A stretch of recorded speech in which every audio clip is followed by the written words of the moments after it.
अस्सलाम वालेकुम नाज़रीन, रिपोर्टिंग विद असद में आपको खुशामदीद। नाज़रीन, गुज़िश्ता दिनों मैंने एक बहरिया टाउन जो सिलेंडर ब्लास्ट हुआ था उस हवाले से व्लॉग किया था, और उसमें जो मैंने कुछ इन्फॉर्मेशन दी थी उस पर कोई दूसरी जानिब से भी कुछ चीज़ें जो है वो सामने आई हैं। कुछ हक़ाइक़ जो हैं लोगों ने मेरे साथ शेयर की हैं। उनमें हमारे एक देरीना दोस्त हैं चौधरी फ़ारूक, जो कि रावलपिंडी रेस्टोरेंट एसोसिएशन के सदर हैं।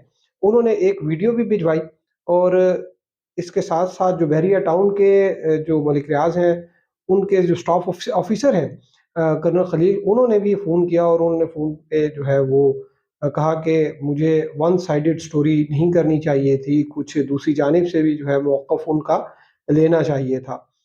तो बहरहाल जो मुझे कुछ इन्फॉर्मेशन मिली और जो वीडियो जो मिली है वो मैं आपको दिखाऊँगा भी। और इसमें जो उनका मौक़िफ़ था वो ये था कि जो मैंने व्लॉग किया था उसमें जो मैंने इन्फॉर्मेशन दी थी, उसमें मैंने ये बताया था कि ये एक सिविल डिफेंस के ऑफिसर हैं। उन्होंने एक रिपोर्ट दी इस वाक़ये की, और उसमें उन्होंने शुरू में ये इल्ज़ाम लगाया कि जो एशियन वॉक रेस्टोरेंट के मालिक हैं, उन्होंने जो एलपीजी के एक सिलेंडर हैं 25 की तादाद उन्होंने बताई कि उस वो गैर मियारी सिलेंडर थे, उन्होंने लाइसेंस भी नहीं लिया हुआ था, और वो डिकैंटिंग भी करते थे, यानी कि एक सिलेंडर से दूसरे सिलेंडर में खुद ही जो है उनका स्टाफ गैस जो है वो एलपीजी जो है मुंतकिल करता था। और एक सिलेंडर से गैस लीक हुई, और उस लीकेज की वजह से जो है वो धमाका हुआ, और फिर सारे सिलेंडर्स जो है उनमें आग लग गई, और उस आग से न सिर्फ एशियन वो बल्कि वो साथ 2-3 रेस्टोरेंट्स थे उनका भी नुकसान हुआ, और प्लाज़ा जो है वो अपनी जगह से हिल गया। और उन्होंने जो एफआईआर के इंदराज के लिए कंप्लेंट दी थी उसमें जो एशियन वॉक के मालिक थे उनका नाम दिया था, और जो प्लाज़ा के मालिक थे उनका भी नाम उन्होंने एफआईआर में शुरू में उनको नामज़द किया था, जो उनकी कंप्लेंट थी।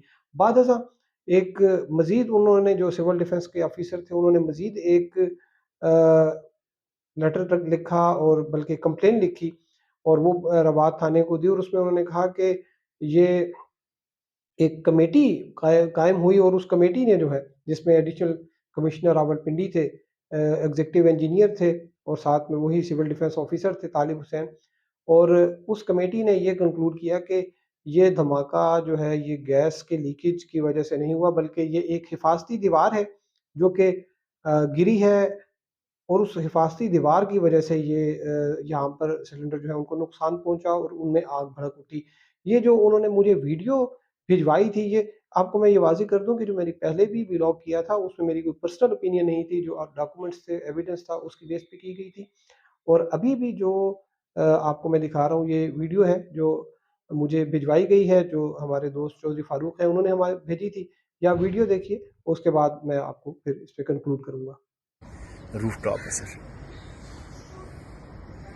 ये सर नीचे आप देख लें, और ये पूरा पीछे जो रिटेनिंग वॉल थी सर वो सारी की सारी कोलैप्स हुई है सर, और कोलैप्स होके नीचे गई है। नीचे भी आप डेप्थ देख लें कि कम से कम ये 50-60 फुट का मलबा जो है ये है, और नीचे इसके सारे सिलेंडर्स हैं, कोल्ड रूम का आउटर यूनिट है, एसी के आउटर यूनिट हैं, फायर एक्सटिंग्विशर्स है, गीज़र लगे हुए थे, उस सारे के ऊपर ये गया है। और इतना प्रेशर था कि वो प्रेशर ये इस तरफ नहीं निकला सर, बल्कि अंदर बिल्डिंग की तरफ गया। यही जो इसका मलबा था ये सारा देखें वाटर टैंक के ऊपर गया हुआ है। ये एक और ब्लॉक इधर, ये जेम वालों की रूफ टॉप पे ये सारा मलबा आया हुआ है सर। इस तरह देखें तैयार बैठी है ये भी गिरने के लिए सर। तो वो अल्लाह ताला सबकी हिफाजत फरमाए। जो डेबरी की मेरे ख्याल से हाइट है वो इस वक्त भी कुछ 70-80 फुट है ही है सर। ये मलबा हटेगा तो उसके बाद ही कुछ कहा जा सकेगा सर। तो नाज़रीन, वीडियो आपने देखी, इसमें जो बताया गया है कि ये एक दीवार है जो दीवार गिरी है, और ये इस वजह से ये वो सिलेंडर्स के ऊपर आकर गिरी, और वहाँ पर जो है वो सिलेंडर्स टूट-फूट हुई, और उनमें आग लग गई, और उस आग की वजह से जो है वो उधर वहाँ पर न सिर्फ एशियन वो बल्कि वहाँ पर जो 3 रेस्टोरेंट्स मज़ीद थे उनमें भी जो है वो आग भड़क उठी, और उनका भी जो है वो ख़ासा नुकसान हुआ।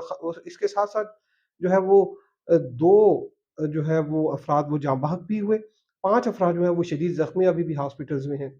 इससे कतई नज़र کہ یہ کیا ریزن تھا کس وجہ سے ہوئی. جو کنڈکٹ ہے سول ڈیفینس آفیسر کا وہ بڑا آبجیکشنیبل ہے کہ انہوں نے شروع میں جو ہے وہ نامزد کیا دو افراد کو، لیکن بعد میں وہی سول ڈیفینس آفیسر جو ہے انہوں نے ایک شہری جس نے پٹیشن کی تھی بحریہ ٹاؤن کی انتظامیہ کے خلاف اور ان ریسٹورنٹس کے خلاف، اور یہ کہا تھا کہ یہاں سے ریسٹورنٹس جو ہیں ان کو ختم کیا جائے، ان کے اوپر ایف آئی آر جو ہے وہ درج کر دی گئی. اور یہ درج اس وقت کی گئی جب پٹیشن جو ہے وہ Lahore high court Rawalpindi bench میں زیر سماعت تھی. نوٹسز ہوئے تھے پارٹیز کو، اور اس پر اگلی تاریخ بھی جو ہے مقرر کر دی گئی تھی. تو اس کے بعد جو ہے وہ ایف آئی آر کا اندراج کیا گیا. تو یہ ایک اس وجہ سے تھوڑا سا شکوک و شبہات جو ہے وہ پیدا ہوئے.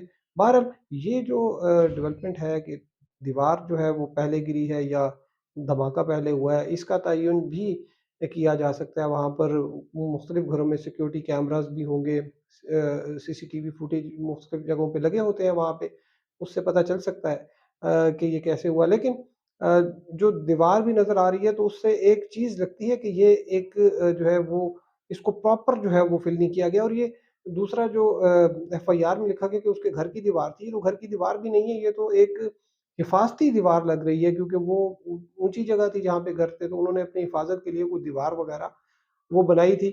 تو بہرحال ابھی یہ لاہور ہائی کورٹ میں بھی یہ معاملہ پینڈنگ ہے، اور اس پر جو ایف آئی آر بھی درج ہو چکی ہے.